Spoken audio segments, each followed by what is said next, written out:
Dalam dunia diet hari ini, ramai yang takut pada karbohidrat.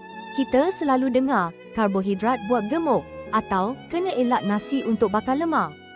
Mitos ini berleluasa, membuatkan ramai menjauhi kanji. Tapi, benarkah karbohidrat ini musuh kita? Atau sebenarnya, ia kawan baik kita yang disalah faham dalam perjalanan bakar lemak? Badan kita menyimpan karbohidrat sebagai glikogen, terutamanya dalam otot. Glikogen inilah bahan api utama untuk senaman intensiti tinggi.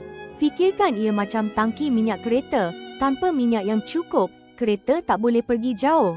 Begitu juga dengan badan kita.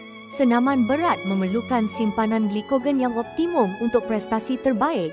Dengan glikogen yang cukup, anda boleh bersenam lebih lama dan lebih kuat.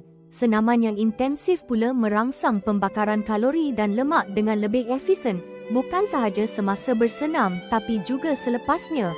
Jadi, karbohidrat bukanlah penghalang. Sebaliknya, ia adalah pemangkin penting yang membantu anda mencapai matlamat bakar lemak dengan lebih pantas dan berkesan.